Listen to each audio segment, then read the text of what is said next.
Hello everyone, welcome to philosophy junction. My name is Deepak Kumar. आज के session में आप सभी का स्वागत है। आज के सेशन में हम लोग अष्टांग योग पढ़ेंगे। अष्टांग योग योग दर्शन का बहुत ही महत्वपूर्ण साधन है। अष्टांग योग योग दर्शन के केंद्र बिंदु सिद्धांत हैं। अष्टांग योग हमें योग के 8 मार्गों से जीने की कला, मोक्ष मार्ग से समाधि मार्ग तक की सफर तय करती है। महर्षि पतंजलि के योग दर्शन में अष्टांग योग का बहुत ही महत्वपूर्ण स्थान है। योग शब्द की उत्पत्ति युज धातु से हुआ है, जिसका अर्थ होता है मिलन, आत्मा से परमात्मा का मिलन, आत्मा से परमात्मा का साक्षात्कार ही योग है। महर्षि पतंजलि के अनुसार योगस्स चित्त वृत्ति निरोध है योगा, अर्थात चित्त के वृत्तियों का निरोध ही योग है। चित्त मतलब मन, बुद्धि, अहंकार। चित्त की संख्या 3 है। योग आत्मा से परमात्मा की तरफ मार्ग प्रशस्त करती है। आत्मा से परमात्मा का साक्षात्कार, एकाकार मिलन, प्रवेश ही योग है। योग जीने की कला सिखाती है। योग के माध्यम से बुरे विचारों का परित्याग हो जाता है और नैतिकता का समावेश हो जाता है। योग जोड़ता है परमात्मा की तरफ, परमात्मा के मार्ग की तरफ साक्षात्कार करता है, उदय करता है।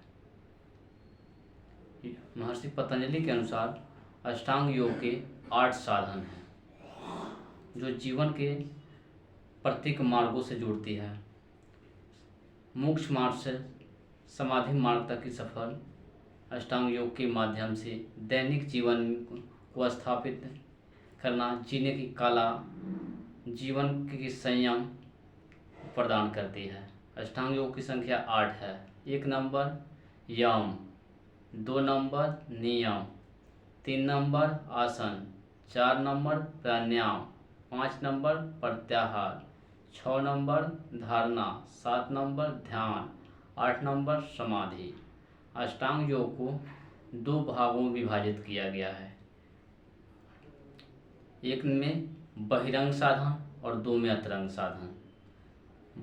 बहिरंग साधन का मतलब होता है बाहर, यानी जो क्रिया बाहर संपादित की जाती है वे बहिरंग साधन कहलाती है। बहिरंग साधन के अंतर्गत 5 आते हैं। 1 नंबर यम, 2 नंबर नियम, 3 नंबर आसन, 4 नंबर प्राणायाम, 5 नंबर प्रत्याहार। वही अंतरंग साधन माने जो अंदर संपादित किया जाता है, जो ईश्वर की साधना के माध्यम से ईश्वर में लीन ध्यान साधना में सम्मिलित होती है, जिसकी संख्या 3 है। 1 नंबर ध्यान, 7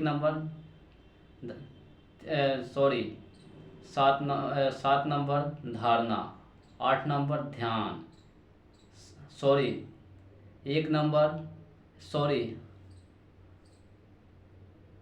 नंबर धारणा, 7 नंबर ध्यान, 8 नंबर समाधि। इस प्रकार बहिरंग के 5 साधन और अंतरंग के 3 साधन हैं। 1 से 5 तक बहिरंग के अंतर्गत आते हैं और 6 से 8 तक अंतरंग साधन के अंतर्गत आते हैं। अब सभी को हम लोग एक एक करके पढ़ते हैं। 1 नंबर यम। यम उपरम या अभाव क्रिया को दर्शाती है, जो अष्टांगिक मार्ग की पहली सीढ़ी है। यम के 5 नियम होते हैं। यम के 5 भेद होते हैं। 1 नंबर अहिंसा। अहिंसा परमो धर्म, माने अहिंसा ही सबसे बड़ा धर्म है। किसी जीव को नहीं सताना चाहिए, किसी जीव की हत्या नहीं करनी चाहिए। सभी को जीने का समान अधिकार है। सभी के साथ सहिष्णुता की भावना अपनाना चाहिए। सभी एक ही प्रजा के संतान हैं। ये अहिंसा हुआ। यदि मानिए कि आपके सामने कोई व्यक्ति तीर से आहत होकर आता है, तो आपका सबसे बड़ा धर्म बनता है कि उस व्यक्ति को तीर निकाल करके सेवा शुश्रूषा करना और उपचार करना। ये नहीं पूछना कि कितने दूर से मारा है बाम, किसने मारा, क्यों मारा, ये सब आपका कर्तव्य नहीं बनता है। अहिंसा मतलब किसी जीव को नहीं सताना चाहिए, उसकी तत्काल टिट फॉर टैट उसकी सेवा टिट फॉर टैट नहीं करना चाहिए, उसकी सेवा शुश्रूषा करनी चाहिए। 2 नंबर में आते हैं सत्य, सदा सत्यम वदति, सत्य एवं प्रिय वचन बोलना चाहिए, कटु वचनों का परित्याग कर देना चाहिए। जिस वचन से प्राणी जगत को, जीव जगत को कष्ट पहुँचे, उस वाणी का परित्याग कर देना ही सत्य है। 3 नंबर आते हैं अस्तेय। अस्तेय का मतलब होता है किसी की संपत्ति की चोरी नहीं करना चाहिए, किसी की संपत्ति पर अपना आधिपत्य नहीं जमाना चाहिए, ये सब अस्तेय के अंतर्गत आते हैं। उसके बाद 4 नंबर ब्रह्मचर्य, माने ब्रह्मचर्य का पालन करना चाहिए। ईश्वर को अपने इंद्रियों में, रग रग में आकर्षित करना चाहिए, ईश्वर ब्रह्म का पालन करना चाहिए, ये सब ब्रह्मचर्य के अंतर्गत आते हैं। 5 नंबर अपरिग्रह। अपरिग्रह का अर्थ होता है आप के पास जितना आवश्यकता हो उतना ही संपत्ति का अर्जन करना चाहिए, आवश्यकता से अधिक संपत्ति का अर्जन नहीं करना चाहिए। आवश्यकता से अधिक संपत्ति का अर्जन शास्त्रों में निषेध माना गया है। आपके पास जितना है उसी में सदा खुश रहना चाहिए। 2 नंबर में आते हैं नियम। नियम अनुशासन को दर्शाता है, यह अष्टांगिक मार्ग की दूसरी सीढ़ी है। नियम के भी 5 भाग होते हैं। 1 नंबर शौच।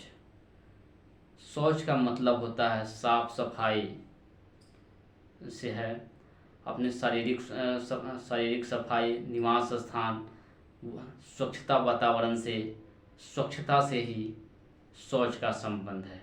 शौच। 2 नंबर में आते हैं संतोष। संतोषम परम सुखम, आपके पास जितना है उसी में सदा खुश रहना ही संतोष है। 3 नंबर में आते हैं तप। तप का अर्थ होता है सभी तरह की मौसम को सहने की आदत हो, ठंडा, गर्मी, बरसात, सुख दुख, सभी भावनाओं को सहने की आदत हो, तप कहलाती है। उसका 4थे नंबर पे आते हैं स्वाध्याय। स्वाध्याय का मतलब है कि अध्ययन करना और अच्छे ग्रंथों का अध्ययन करना और लोगों के बीच उसका प्रचार प्रसार करना, अच्छे ग्रंथों का अध्ययन करना और अपने विचारों में ढालना, ही स्वाध्याय। ईश्वर प्राणी ध्यान।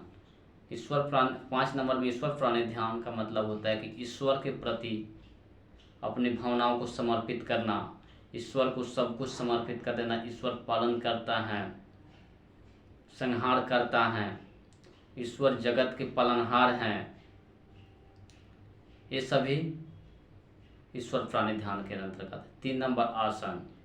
आसन से तात्पर्य जिसे सुखपूर्वक, स्थिरपूर्वक शयन किया जा सके, सुखपूर्वक आसन में बैठा जा सके, ये सब आसन के अंतर्गत आते हैं। बहुत सारे योग दर्शन में, योग में बहुत सारे आसन होते हैं, मयूरासन, पद्मासन, वज्रासन आदि। 4 नंबर में आते हैं प्राणायाम। प्राणायाम 2 शब्दों के योग से बना है, प्राणा जोड़ायाम, जिससे प्राणों का आयाम होता है, ये श्वास पर श्वास की गति को निर्धारित करती है, प्राणायाम कहलाती है। प्राणायाम के 3 भेद हैं। पूरक, 1 नंबर पूरक, 2 नंबर कुंभक, 3 नंबर रेचक। 1 नंबर पूरक। पूरक का मतलब होता है कि पूरा श्वास अंदर लेना चाहिए। कुंभक माने 2 नंबर में कुंभक माने पूरे श्वास को अंदर रोक के रखना चाहिए। 3 नंबर रेचक माने 1 और 2 क्रियाओं को किएगा, पूरे श्वास को अंदर खींच करके और धीरे धीरे श्वास को बाहर निकलना चाहिए।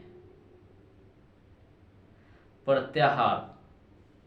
5 नंबर है प्रत्याहार। प्रत्याहार संस्कृत से बना है। प्रत्याजोड़हार माने इंद्रियों से अपने आप को अलग करना, सुख सुविधाओं वाली वस्तुओं से अलग करना, ये सब प्रत्याहार के अंतर्गत आते हैं। 6 नंबर धारणा।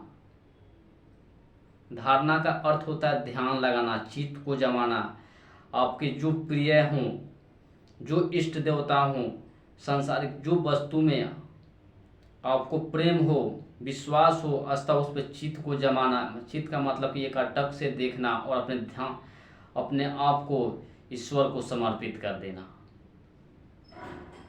ध्यान, ध्यान 7वां नंबर है।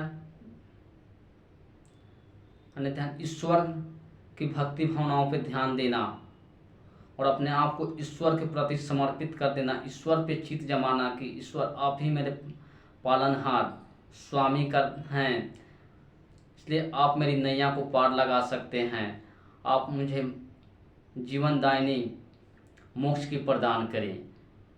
ये ईश्वर में आस्था को दर्शाता है। 8 नंबर में आते हैं तो समाधि। समाधि अंतिम अवस्था है जिसमें व्यक्ति राग द्वेष की भावनाओं से मुक्त होकर के सांसारिकताओं की मोह माया को त्याग करके एकदम ईश्वर कि उसमें प्रविष्टि आ जाती है, उसे सभी जगह ईश्वर ही ईश्वर दिखाई पड़ते हैं, जिसमें समस्त मनोवृत्तियां का ही त्याग हो जाता है, उसे राग द्वेष नाम की कोई चीज़ नहीं रहती, उसमें समस्त ईश्वर नाम की चीज़ें आ जाती है, उस सभी जगह ईश्वर ही ईश्वर दिखाई देते हैं। समाधि एक ऐसी प्रक्रिया है जो व्यक्ति गाढ़ी प्रक्रिया में चल जाता है, ध्यान में चल जाता है, जो उसे सभी जगह ईश्वर ही दिखाई पड़ते हैं। समाधि की स्थिति में मन में बुरे विचार, कुविचारों का आना बंद हो जाता है, अच्छे भावनाओं से मन प्रफुल्लित हो जाता है और ईश्वर मार्ग की तरफ अग्रसर हो जाता है। समाधि 2 प्रकार के होते हैं, 1 नंबर संप्रज्ञात समाधि और 2 नंबर असंप्रज्ञात समाधि। संप्रज्ञात समाधि में कुछ वृत्तियों का, 1 नंबर संप्रज्ञात समाधि में कुछ वृत्तियों का नियंत्रण होता है और 2 नंबर असंप्रज्ञात समाधि। असंप्रज्ञात समाधि वह है जिसमें समस्त वृत्तियों पर नियंत्रण, संयम और सदाचारी होता है। नियंत्रण का मतलब अपने मन पर नियंत्रण करना, संशय का आशय जिसमें 5 ज्ञानेंद्रिय और 5 कर्मेंद्रिय और एक मन मिलाकर 11 संयम करना, और सदाचारी का मतलब होता है सन्यासी जीवन जीना। इस प्रकार अष्टांगिक योग का हमारे दैनिक जीवन में महत्वपूर्ण स्थान है, जो मोक्ष मार्ग से समाधि मार्ग तक की सफ़र करती है। Thank you watching for this video.